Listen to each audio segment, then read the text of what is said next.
You know, you change a lot in your experiences in life. 18 years ago, I had a very aggressive prostate cancer, and I had 7.5 weeks radiology. Now, those waiting rooms at the radiology down in Melbourne, they're not happy places, but I had a group of people with me that tried to make them happy, tried to get some jokes going and things like that. But when I'd finished my course of 7.5 weeks, the specialist gave me 3 to 5 years to live. That's 18 years ago, so I'm very grateful. Very grateful. I don't take that lightly. I'm very grateful for the years I've had. And they've been some of the loveliest years of my life I have. And I'm saying this because this chappie who wrote this next poem, chapter named Bobby Miller in Queensland, and he died at the very young age of only 53 years, waiting on a heart transplant. It's just one of his favourite poems, The Will. The tears had long ceased falling from our in-laws and our kin, since the day our English auntie cashed her chips and chucked it in. Do not think us heartless scoundrels if we mock this solemn show, but our family's seen recession, and we're mighty short of dough. So we treated auntie's passing like a wilting daffodil, till a letter from a lawyer said, we're mentioned in the will. Well, Eureka, what a beauty. Just imagine how we felt. No more we'd live in poverty.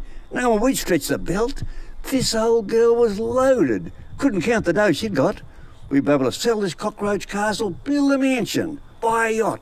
We'd soon be living in luxury, thanks to auntie's now failed health, and me, her only favourite nephew. I was sure to cop this wealth. So I rang the council foreman and I said, it's me, you ugly slob. You can keep the day you owe me and stick to your flaming job. No, I'll be back tomorrow, I might be back next year. I'm off to merry England. You'll have to persevere. Then I hurry to the banker. You slimy crawling louse. You can shove that loan I beg for this stinking little house. I'll be as rich as Kerry Packer. There's my auntie you can thank. And not a word, you silly jackass, or I might buy your little bank. This newfound wealth I revelled in. I was feeling strong and hearty. I had to sell the old car for enough dough for a party. And as I scrambled up the gangplank, I turned to face the pack. The richest thing you'll ever see is me when I get back.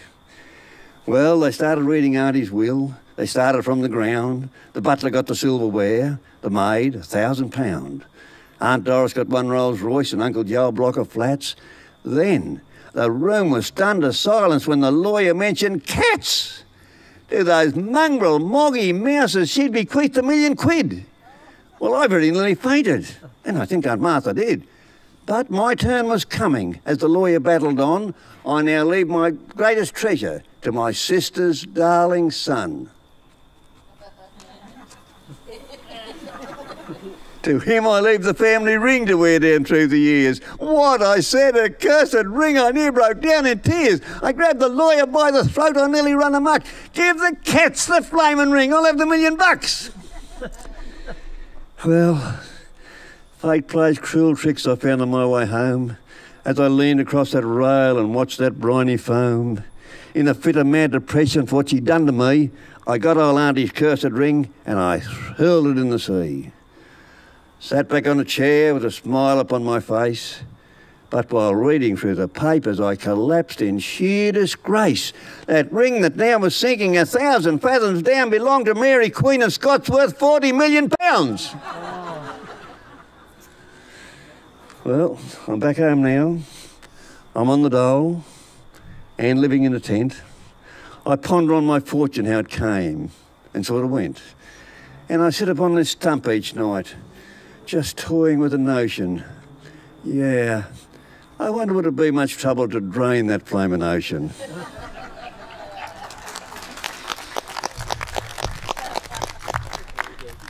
This woman got up and she stood before the mirror in a birthday suit and she said, I'm so depressed. She said, can't you say anything to cheer me up?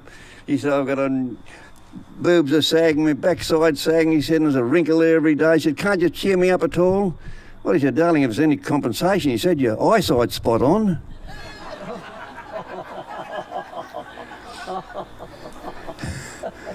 You know, us bald-headed blokes, haven't got much hair up top. We're rubbish a lot, aren't we, you know? They'll rub their hand over your head and all the rest of the jazz they go on with and make rude remarks and not the best. And he wrote this fellow this night, he rubbed his hand over this bloke's head and he said, "Oh," he said, "your head's just like my wife's bottom." Bloke, yes, it is, isn't it?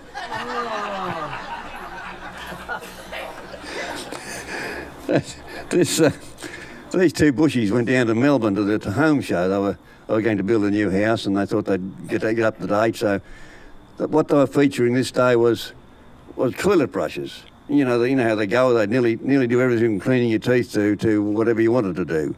Anyway, one chap bought one. And anyway, 3 months later, the mate said, "How'd you get on with that toilet brush? Was it any good?" "Oh," he said, "I suppose it's all right." He said, "But I think I'll go back to the paper."